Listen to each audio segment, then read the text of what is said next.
Hello everybody and welcome back to For the King with me, DW1. Firstly, I just want to say thank you to all of the guys on For the King's Reddit page who gave me some great tips, gave me a lot of love, gave me some views.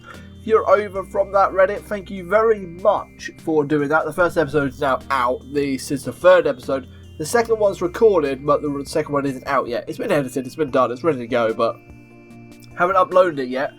New internet on the way soon as well, which means I can upload faster, which is going to be very exciting. Last episode, we did a little bit of fighting. We're slowly moving our way to the right, or to the east, you could say, to take on this Chaos Leader camp. So we are slowly starting to do that. I'm trying to pick out the best route that we can. Vila is currently in position. Where's Seymour? So that is him there, and then we've got that there. Okie dokie, now we'll just start planning a little route through this area. I think we're going to go this way. We're going to go this way. So I'm just going to start walking Vila over to the night market as we slightly head up towards the first real boss fight of this Let's Play. And hope that is good. Seymour's turn is in. We're going to set him up to do the spear throw to try and gain some extra XP for free if we can. Attempt that. 4 XP. You can't knock it. You can't knock it, can you? You can't say no to that. You can't say no to that. And we will also wander him over to the east. Same for T Davy when it is finally his turn to go. And he rolls a 3. That is a terrible roll. Jesus. But we have found a dead adventurer. A little bit of a journal. A warning to all ye. The Cavalry shan't be trusted. For it leaves your innards broken, blooded and busted. Below is a crude drawing of the effects of the bard's explosive innards. Yeah, that is quite grim, isn't it? So he's had a carvery, he's had a roast dinner. And it's ruined his insides. We will loot him though, because we're going to take some loot from this guy. 6 gold and a cave mushroom. I have not seen a cave mushroom. Not to be mistaken with their poisonous counterparts, cave mushrooms are usually safe and have the ability to starve off death when consumed. That is very important. So if you're low health, for example, and you feel like in the next attack you're going to get killed, or the next turn you're going to get killed, take one of these. It's going to stop you. If you then do get hit, you won't die. You will stay alive. It will also keep your sanctums as well. So we will collect that bad boy. Oh, we got 2. That is excellent. If we just got 2 of them, that is amazing. We did. Thank you very much for that game. We're going to wander here. Vila over. Oh, we found investigate a little bit of a ruin. We can investigate it because she's got high. Oh, we lost some XP. You got brain power, Vila. What are you doing, you melon? I'm going to wait her there. We got a fight and then we got the boss fight. I could have walked the other way, but that was a long ass way round, that is. So we won't have to do that. Wait there, my friend. Heal up, my friend Seymour. Thank you very much. Hopefully we get a good roll with T Davy. Got a purple question mark there.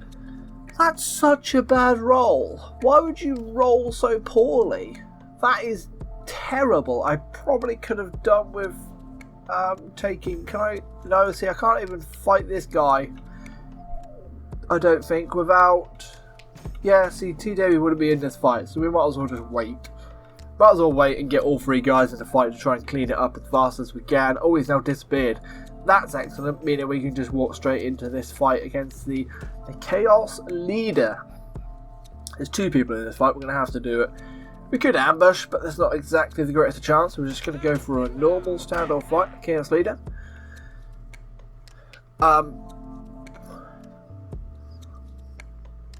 There's more of you. You should really consider joining us. I don't know what that voice was. I do apologise. I'm just trying to do something.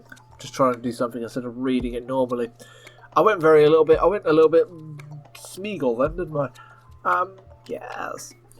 That is terrible. What are we going to do? So we're going to need to try and target one of these guys to get them dead in the first turn. It's not going to happen, really.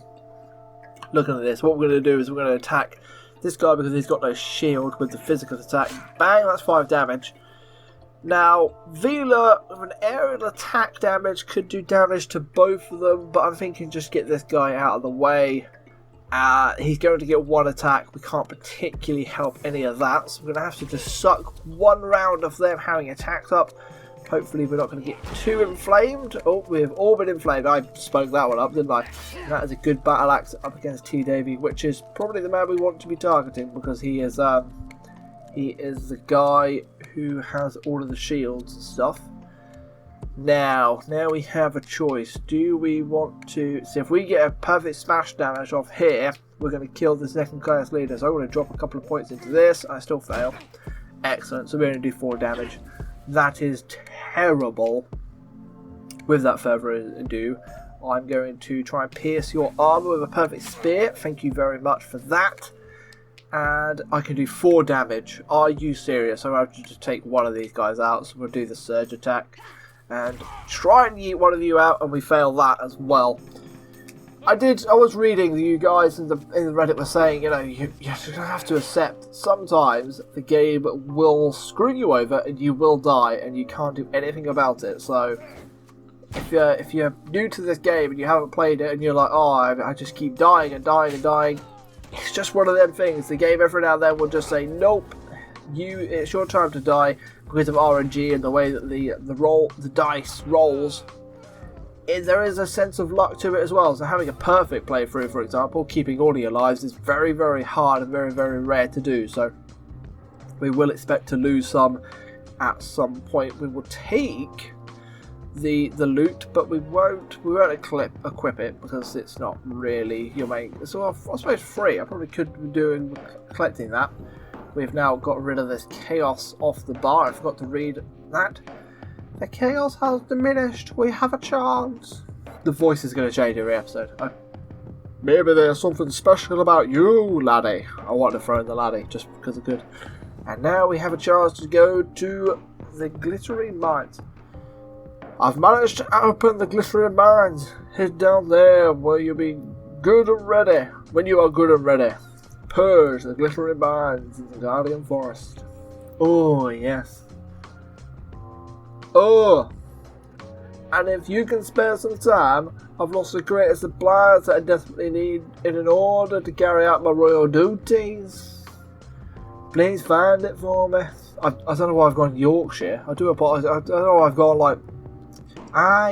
That's mint, that is like. That's about 4 different accents rolled into one. That is, Jesus Christ. That is terrible accents. Terrible, terrible, terrible accents. So we now got to try and find some lost crates. We've got to kill this guy for the war axe. So we just need to start heading down to this guy. It's going to take a couple of turns to get to him. First and foremost, let's go find out what this question mark is to see more. Got a perfect roll. It is to give 40 gold. I don't have 40 gold to give you, my friend. So I can't give you 40 gold. As much as I may want to. I don't want to, but I can't do it anyway. There is a night market here, and as it is night time in the timeline, we can have a little look and see what's in there. We don't particularly have much. Can we have anything to sell? A simple iron shield. We will sell that bad boy. If we have anything else to sell. In here, it's just some rarer stuff really. Like this, for example, would be quite a handy thing to have for some characters. That looks quite good, apart from it's got breakable on it, and I don't particularly want that. That looks excellent, but we can't afford that. I would like to have some of these things, but we can't do that. Party resistance, for example. You drinking this mysterious concoction will temporarily boost your attack damage by 25%. Don't know if we need that, but yeah, see, you're only level 1 still. That's the problem. We're only level 1. We're about to be heading into a fight against a level 3 in here, like a level 3 encampment. That was a really bad decision in episode 1 as we picked up that quest. We might have to let that go unless we can get some fights off. I'm going to move Vila to there because we're going to then try and set up to kill this guy. We need to do a little bit of like mob farming really. We need to try and kill a load of these guys as quick as we can, this ambush, to get a clean fight against this guy and try and wipe him out without taking any damage, because speed is key as well. So that is a charge attack. I'm going to do another charge attack. That is terrible. That has left it with Vila to a lot to do, and she's not going to be able to do all of that, meaning the Bone Fighter is going to get a chance to swing his sword straight at T Davy and cause 5 damage. That's 5 damage we could have done without, really, because I don't want to be wasting time healing. You just want to be getting on with, you know, quest item to quest item to quest as fast as you can. You don't want to be wasting any time.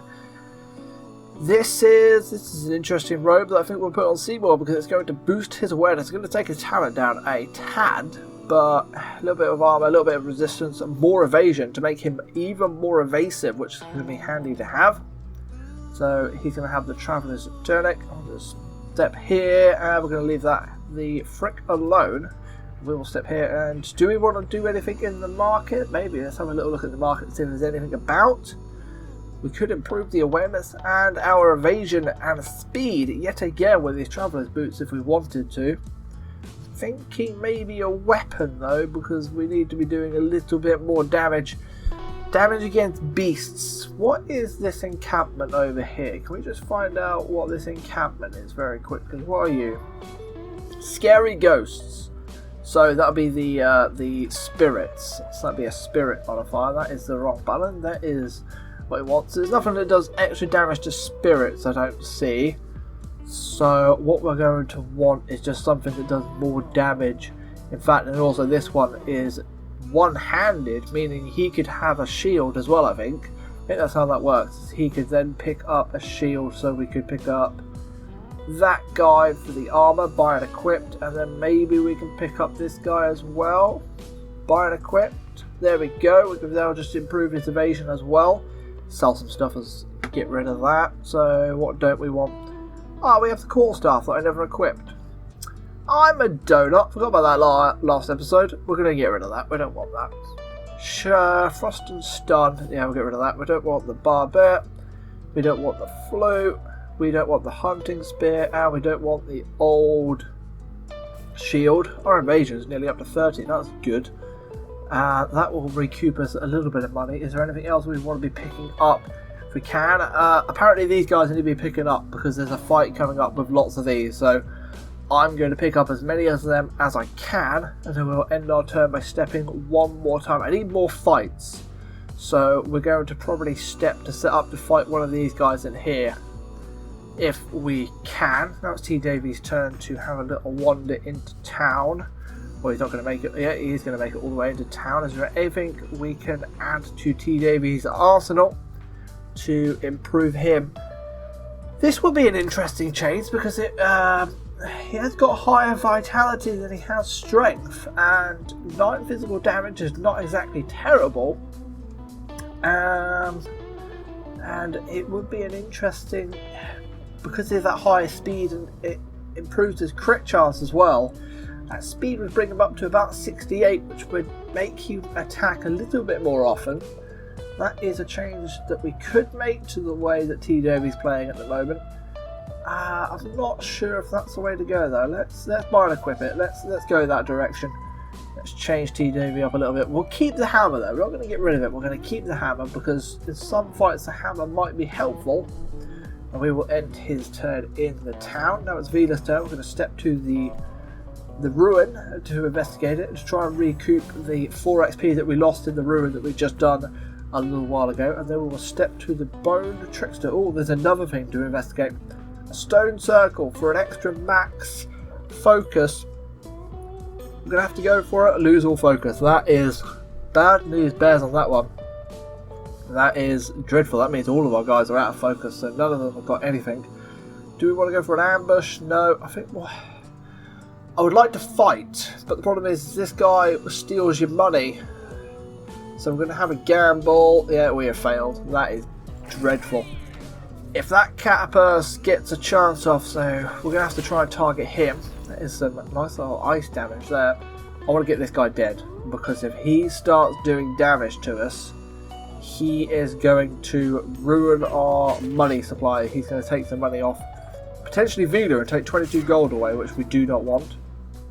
That is a pierce attack on there. I'm going to do a surge just to try and wipe him out.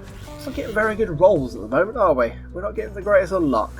That is a full ice attack. That is going to make all of us frozen. Frozen makes you more susceptible. 25% damage we're going to receive from now. So that is not very good. We are now just going to go to stab this guy. Thank you very much for that. quick little stab to get him out of the way. And now we can do just a charge. Yeah, charge. We don't need to. He's got no armor. He's got resistance instead. And if this is a perfect roll, it's going to kill him no matter what. It is a perfect roll. It is a pierced attack, meaning that guy is out of the way. 8 rounds to get to like in the round level 3 to have a chance at this. Party resistance up by 1. That is handy. We will take that. That is this stat right here, by the way. Your purple one. And resistant and evasion and a water immunity. This is helpful for some of the water caves that you go in, where a lot of the enemies will try and make you wet. And if they make you wet, that means you're then acceptable for everything else. So maybe you have something that is making you immune to fire damage and poison. If you then get wet, you are then immune. You are no longer immune to their abilities. So wet is something just to have in the back pocket. It's quite handy. I could have probably put that on actually if I'm looking at Vila properly. Fishing boots compared to your old boots. Resistance and evasion. It's going to remove your 1 armor stat. You've only got 1 armor stat. You need a helmet. That's what you need. And what else do you need? Probably some yeah, chest piece as well on Vila. I've just had a little look at the time, and I think we're going to call that the episode there. We're slowly moving towards this scary ghost camp that we're trying to level up for in time. There, we might have a go at it at level 1. It's going to be a little bit of an oversight for us. We might get absolutely pwned if we do it. We might go glistening mine first if we can. 8 rounds time. So yeah, thank you very much for watching. This is for the King. Remember to like and subscribe and all that stuff. I am TDavy1, and I'll catch you in the next one.